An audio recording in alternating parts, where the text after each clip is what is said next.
So I was a novice when I started Piccadilly Square back in 2008. So it's been 11 years. But I was very fortunate to find investors much before VCs, angel investors, all of them were in vogue. Now these investors did not pump in a lot of money, but they invested abundantly. They made a small standalone bistro from Kolkata stand apart. So I met my first investor. My first investor was my chef. He invested his years of experience in a young entrepreneur's food dream. And my plan was to bring together all kinds of European street food. So crepes, waffles, pancakes, but keep it all eggless. Now this was rare and unheard of in 2008. Not today, of course, and especially in a city like Calcutta. I met my next investor, Dr. Wali, on my first visit to Ahar.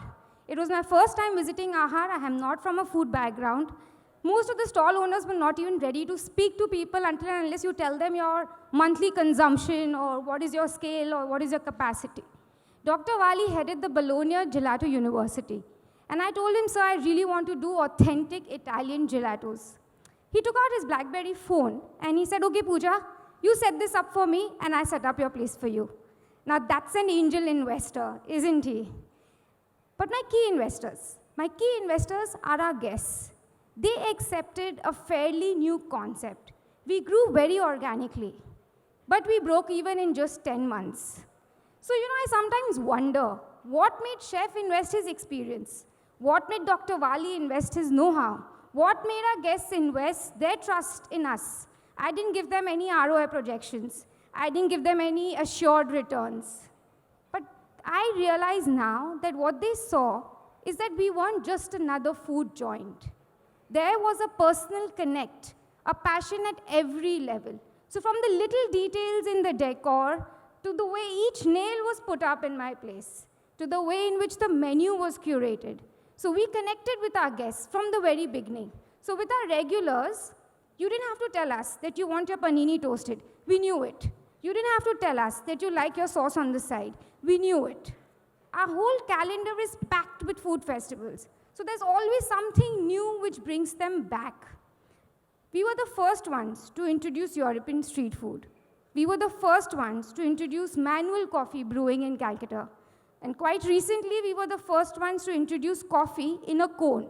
So you can drink your coffee and eat it too. I'm happy to share with you that my marketing spend is just 0.5%, which is way below the industry standards. But by God's grace, I still have guests waiting. How many restaurants do you have? So we started with Piccadilly Square in 2008. 4 years back, we started the Chutney Company, which is a South Indian restaurant. And quite recently, we launched Drumroll, which is a bespoke coffee roastery. So the three food-related brands that we have. How do you scale customized service? Sorry? How do you scale customized service? I'm not looking at scalability. I'm not looking at multiple digit figures. We are looking at very bespoke experiences for a particular niche. You're operating across very different segments of the F&B space. Yes.